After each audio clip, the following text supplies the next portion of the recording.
And without any further ado, I would like to introduce our speaker of the day, our own spiritual leader, Reverend Dr. Michelle Wadley. Good morning, all. Good morning. I have no air conditioning on. We are having the most perfect summer. So if there's sounds like the train or birds in the background, so be it. I'm in the midst of life and I'm bringing you in here with me. And a grandson downstairs, and that's a crapshoot. But let's take a couple of minutes, everyone, please. Stop what you're doing. Get still. If it helps you to put your hands in a prayerful position or put them over your heart, do whatever helps you to be still for the next couple of minutes. It doesn't matter that there's sounds going on outside, because life is life. But let us go inside right now. Slow down and focus our breath.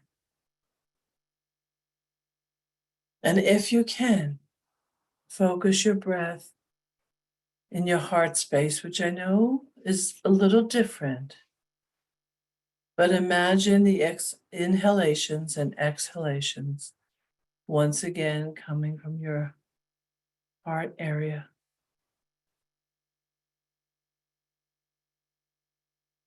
Let go of anything before this moment. Let go of any expectations. And once again, be grateful for everyone who is here now and everyone in this community. Be grateful for what you know. And be grateful for how you live in it.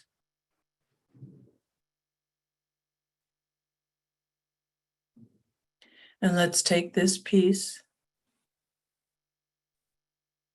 this calm, this stillness, which allows for realizations and inspiration and intuition, especially when we practice it on a daily basis. And repeat after me, if you will. I am the peace that I wish to see. I know this peace for my family. I know this peace for my community. My community knows this peace for the world.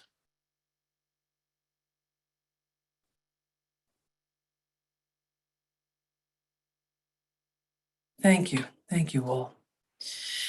Thank you for being part of bringing peace into our world. There's a lot going on, natural and man-made. And for us to be part of the solution, it is about being the presence of peace within ourselves. It cannot happen outside of us. It has to begin here. Today's talk is our culture is the science of mind and love. Because when I tried to think about what was our specific culture, and I love that Neil brought out the values last week, and because those were values that we chose as a community. But the two things specifically came, we are a science of mind community. So that is our culture. And we are a community that teaches love in a variety of ways. So I feel like those are the two most critical aspects of who we are, CSL North Jersey. And there are three main principles within the science of mind that I feel that should always get our attention. One is unity. There is only one, and we are of it. We are of it. It's not God and I are one, it's God as me, God as you, God as us. That two-letter word is a very important word in our teaching because it shows up in, through, and as us, and no other way. The other one is, it is done unto you as you believe. As old as you can imagine it to be, and as new as the last time you thought a thought. It is done unto you, it is done unto me as I believe. So so my job is, and your job is to monitor my thinking, pay attention to my thinking, and adjust accordingly. This is the second most important. And then, of course, within the science of mind, and we know it inspired the movie, the law of attraction.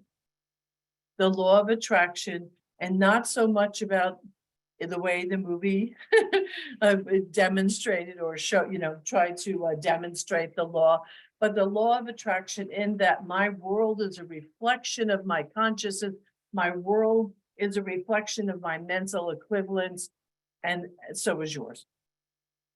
This is not, and none of that is new to you, and neither is this, but I'm just trying to establish what it is that is our culture. And you know this, you can repeat after me. As above, so below, right? As within, so without. Form follows thought. Those are the three critical guidelines that kind of hover under all the principles.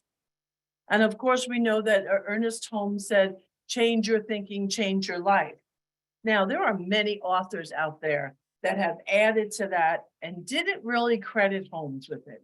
I got to be honest, even Wayne Dyer, I can't remember what his statement was, but even his statement was sparked by Ernest Holmes, but he never credited it. Now, I like to credit Holmes. I always give credit where credit's due. Although I have added to it, and you've heard me. In my mind, it's change your thinking, but it's your thinking, speaking, feeling, pondering, and daydreaming change your life.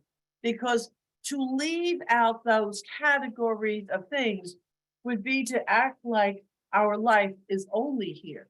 We create from here, but the silence, the unspoken word, and I've been harping on this a bit for quite a while, because I really want you to get in touch with the fact that the silent aching, the silent complaining, the silent judging, if we don't judge out loud, that doesn't mean you haven't judged, but your world will still attract according to that unspoken word.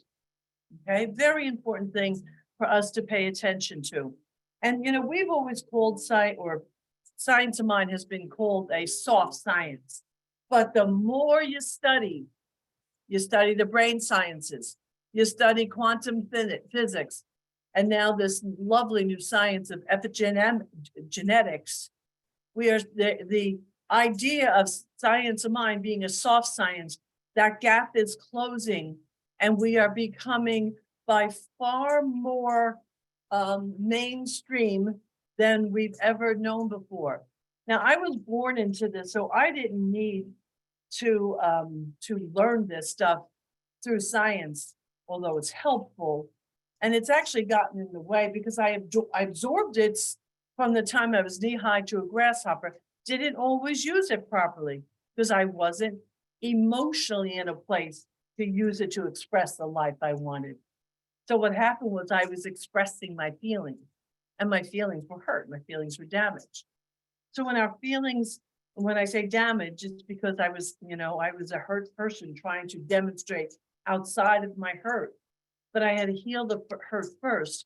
So spirit as me would automatically change the reflection and the texture of my life. And I'm happy to say it's working. Thank you, God, that it's working. But there are sciences now that are absolutely saying that you and I, and our consciousness and our word, and so many other aspects, and the neural pathways in our brain, and down to talking about DNA and genetics, it's not what we thought it was. Science is proving that some of our concepts were wrong. Science is proving that a lot of what we thought about life was wrong. And here's the beautiful thing about the science of mind teaching. If you and I are in practice, we don't hold on to the teaching as it was originally presented. We allow ourselves and our concepts to mature along with the new information. Hence, Ernest Holmes said, be open at the top. Right? And in being open at the top, we look and we say, okay, that's really logical. That makes sense. Any of you, is there anybody who has Gaia TV? Anybody have this subscription for Gaia TV? There's some Gaia TV, it's a subscription. There are some amazing things in there right now that I highly recommend. I don't know how much it is a month, but it's worth adding to your subscription. And there's a whole thing that, the biology of belief guy. I can't believe I'm suddenly forgetting his name. Somebody gonna type it in for me. I really appreciate it. What? Someone say something? Bruce Lipton. Thank you. Yes, Bruce Lipton. Thank you very much. Bruce Lipton. There's a great one in there by Greg Braden. There's a great one in there by Joe Dispenza. There's some great stuff going on in there. So if you want to elevate your concept of the way you think this stuff works, for me, I recommend that as a great first step because first of all, it's visual and it's gentle. But it is absolutely critical so that we constantly remember that we are creating by the spoken and unspoken word. I want to drive that home so that you are never, ever questioning it. But one of the beautiful things about Science of Mind is that it is so not rigid, and the application of it is so not rigid that I constantly find ways to up-level the way I'm thinking. So I'll give you an example. I was out in Chicago, and the conference was 5 miles from the hotel. A little inconvenient. I wasn't thrilled about that part of it, but whatever, it's what is. And so one day I took an Uber, and the young man pulled up in the Uber, or it was a Lyft actually. And I know they used to inspect the cars. They must have stopped doing it. Seriously. The car was dirty. He was meticulously on time, which was great. Sweet young man. And he had blasting in his car, kind of blasting. I guess that's relative. Some music that was rap-like, but a blend, like a mashup. And I had to ask him to lower it a little bit because it was a little hard to be in the cab. But I saw myself, this is the beauty, this is what I want you to catch. I saw myself have an immediate opinion and an immediate judgment of the situation. But because I know what I know, and because I practice my practices in the Science of Mind, I know that my mind on automatic, on default, can cause me to have a certain experience. But I know when I start getting into that judgmental, I know what's right mode, I know something in me is off. I know something in me is off. So what I did is I decided to converse with this young man and asked him. I didn't know what language it was either. It was very interesting. I had no idea, could not pick up on anything that I was hearing to identify the language. And what it wound up being Korean. And I'm telling you, it was like K-pop meets R&B. It was this interesting mashup, not something I'd necessarily listen to, but it caused me to have a conversation and to get out of the way. See, I don't have to like the music. I don't have to agree with it. I don't have to want to play it. But what I want is I want not to live in a life where I'm constantly in judgment and creating separation through that judgment from others, especially this beautiful young man. He was a sweet, beautiful young man. So I got to change my mind about that. So last week, some of you know about this, some of you might not, but take a mental note, August 11th, Thursday, August 11th. We are having our third of of the meetings, the gatherings that as I call it. And really what I call them is consciousness raising opportunity. And so what happened was last Wednesday, or this past Wednesday, or I don't know what night. Anyway, Tuesday, it was Tuesday. We gathered. We had a fantastic time together. But then what happened was the next night, Bill Sarnowski had his art show. And I'm sitting there, and all of a sudden, the community that was there on the one night for the gathering came for his art show. And it was so beautiful to see us all showing up for, and now I know you weren't all there, that's fine. But so many were, so many people were. And I'm happy to say for Bill, he sold 4, maybe 5 paintings, I'm told, Bill, is the 5th one. Did you go for the 5? Not yet, not yet, okay, but you sold 4. That's a big deal. I don't know even if it's the community members, but the point is you showed up. I want you to catch this, since it's gonna matter on the next thing that I talk about.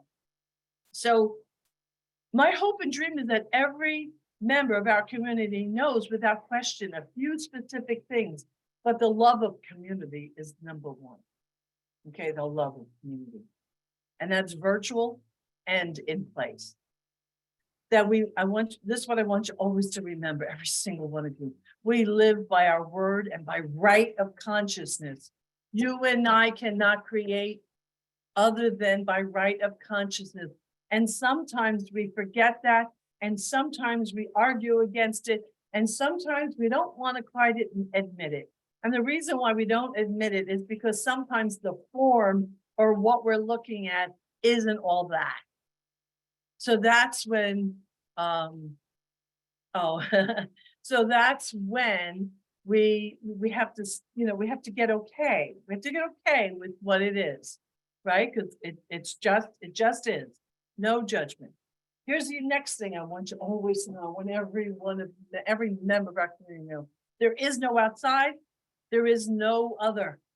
There is only God, spirit, life, beauty, or intelligence by any word as us. Remember, as us. That means every waking moment, everything, every movement, every process, every contemplation. I am moving in the ethereal soup of spirit. And so anything is possible as long as you believe it with all of your being. I am watching people have healings in our community and outside of the community, people that remember to ask for prayer support. It is, many of you have known those healings. Right here, I'm looking at you. Many of you have known the healings of relationships, physical healings, prosperity shifts. Many of you have had your dreams begin to be realized, and that is because you are in practice. When you live in right relationship with the law and with nature, your life unfolds with beauty, ease, and grace. Right? You got that? When you are living in right relationship with spirit, your life unfolds with beauty, ease, and grace. It is a lovely thing. It is as simple as last night, my husband is in Phoenix, Neil's in Phoenix. And so last night I was home, and isn't it been a beautiful summer? Oh, the air, the temperature. I was sitting outside this morning and saw 2 fox, 2 at one time, walking across the back of my little hill here. I was like, what is that noise? And I turned, and they looked at me and just kept on moving. But life unfolds when we are in practice. It unfolds beautifully. Oh, that's what I was going to say. So last night I'm home alone, and I had to get out of the house. I had to be outside. So I texted my son and said, what are you doing? He said, we're having a fire. You want to come? I said, yes. And I was already in the car. So that's the kind of gentle synchronicities that happen when we're in practice, when we're constantly finding beauty. And then I'm on the way home from his house last night. I'm driving. If some cop saw me, he would have thought I was overcompensating for drinking, which I was not. But because I was so slow, I was just digging the temperature and thinking, oh my God, thank you, God, I live here. I live in this beautiful town. I live with two of my sons in town. I live in a place that has flowers and flower baskets growing and a fountain. And I was so into the gratitude for where I live.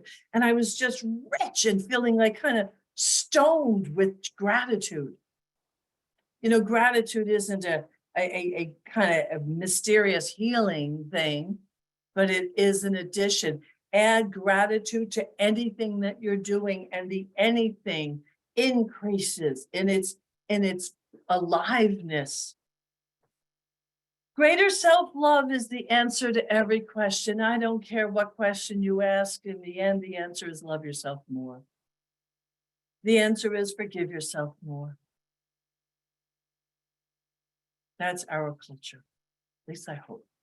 Self-care is not only not selfish, it is a requirement to live a fully expressed and healthy life.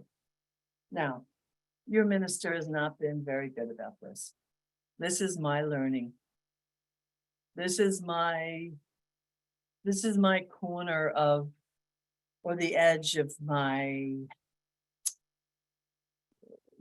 never struggle, but I have made the mistake, although it doesn't feel like a mistake, but I have made the mistake in prioritizing my sons, this community, and now my grandchildren before me. At different times of my life, I changed who it was, but I got to be honest, because I just have this piece of me about service. I don't regret having service be the critical part, but I could have benefited by more self-care. And I'm now, learning that. I'm learning that in a way I never had. The next thing is inside the community, many more things are made possible because of the resonance of a conscious community. Conscious community. And I love how Lisa Rankin spoke about this. I've given you these statistics before, but I'm going to give them to you again because it's critical. Lisa Rankin said that when you are within a community of some kind, it could be religious, it could be spiritual, it could be a hiking club, but when you are in a community of like-minded people that you turn to, and when I'm doing this, because it's the resonance, when you move in resonance, what happens is it increases your life. According to her, I'm going to tell you again, according to her, it increases 7 years of the life of most people, but for African Americans or people of color, it increases lifespan by 14 years.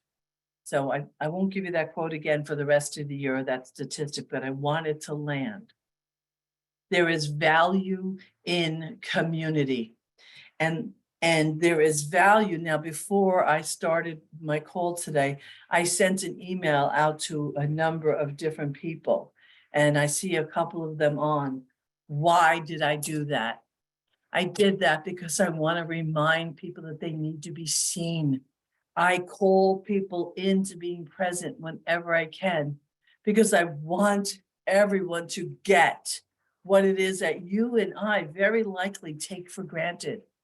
You and I, until you step out and you look back, we can take for granted kindness. We can take for granted compassion.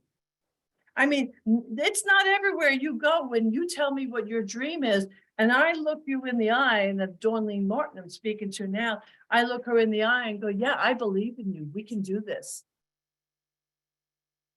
You see, that's not as common as you think, but inside this community, you think, oh, everybody lives that way. No, folks, not everybody lives that way. There are family members that would be completely contradictory.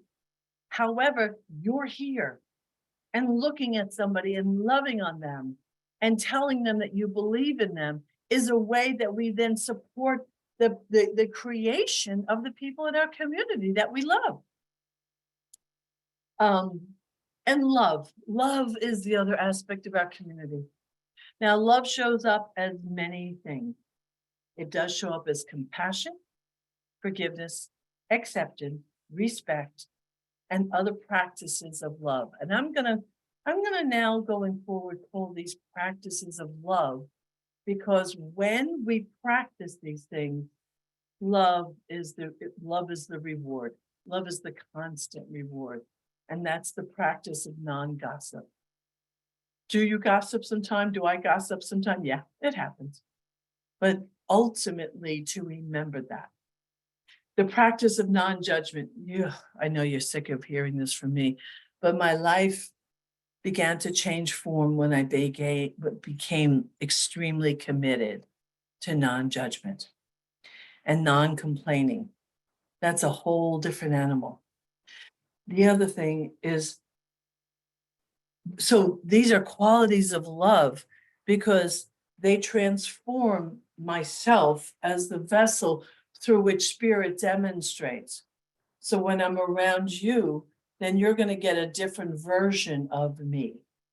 When you practice, I get a different version of you. When we move out into the world, we get different version. People get different versions. It might still look like you, but the more you practice, the more you emanate. Because science of mind is about modeling, and it's about what's the word that Holmes uses in the book? Oh my God, I can't remember the word that he uses in the book, but it's about being, the beingness. If someone can remember, what's the word? Oh, I thought somebody was going to tell me. So when we're in the beingness, we emanate wherever we go. Wherever we go. Wait, I'm going to mute somebody here. How do I know for sure? Can everyone live this way? No. No, they can't, because if it's very often people think that criticizing, finding fault is common, it's natural, and they get attached to it. But it's not. It's not. Those who live with this understanding take themselves out of the conversation. So even with this community, I see even what I'm saying to you as a high and holy order. This is not a simple thing. I'm not stopping at, oh, be nice. I'm saying be the presence. And so being the presence with non-gossip, non-judgment, non-complaining, to be respectful and compassionate. And if someone can't resonate within this, they'll leave. They will simply leave. They will take themselves out of the, and we have to trust that they will return when they can. But when we're in here to be in this conversation, that is love. Oh man, that's who we are. Let us be a community that if we feel challenged, number one, by somebody, that we're willing to go direct. Please, let's remember that. We used to talk about it more often. If you are challenged with someone, something, lovingly, go direct. Let's be that community. Let's be the community where we don't hide from each other. Let us be let our culture be that which we stay clean in our intentions and in our connections. Let us be that. Let us be the culture where we are always willing to take responsibility and not blame another, and not blame outside, and not blame the world. Why? Because it makes you powerful.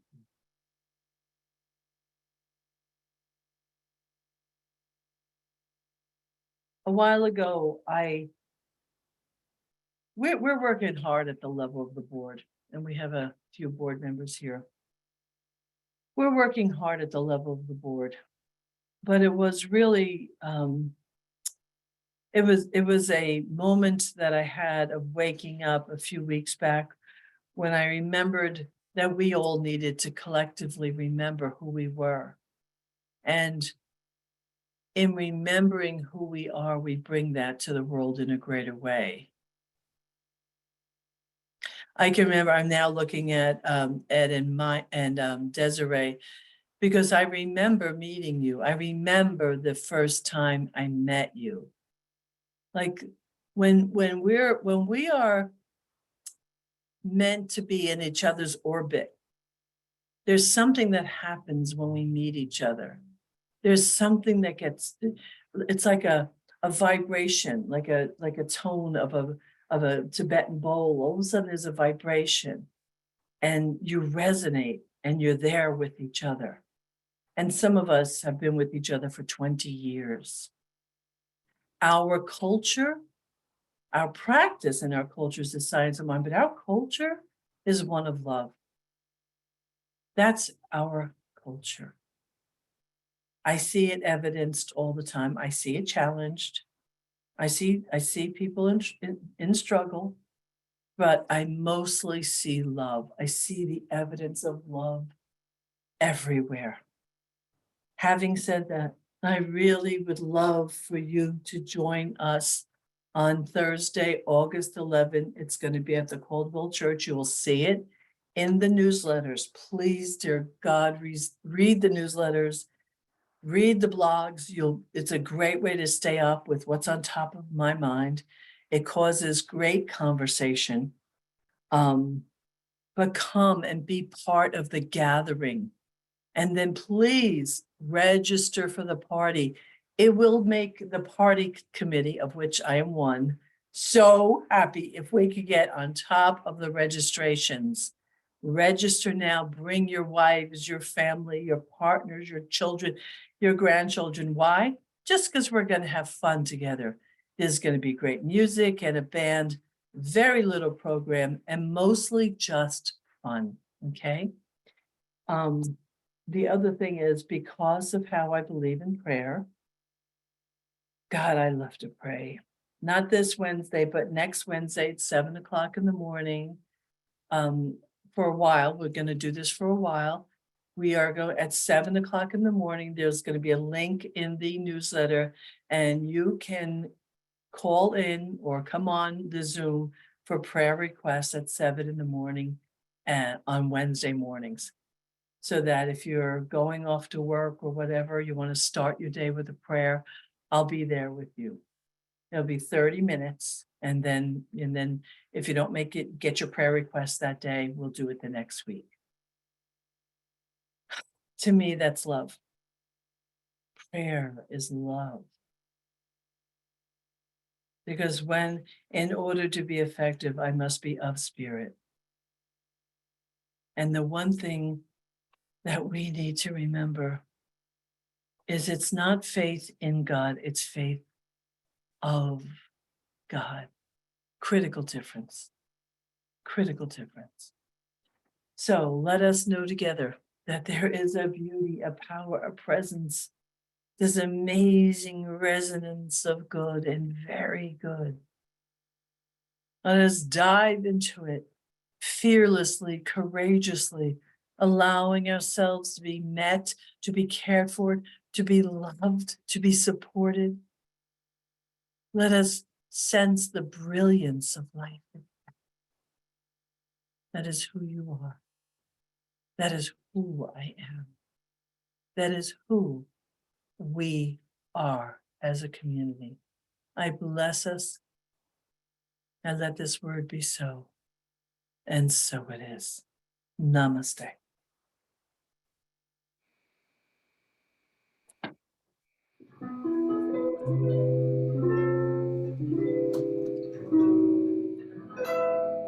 If it's magic, then why can't it be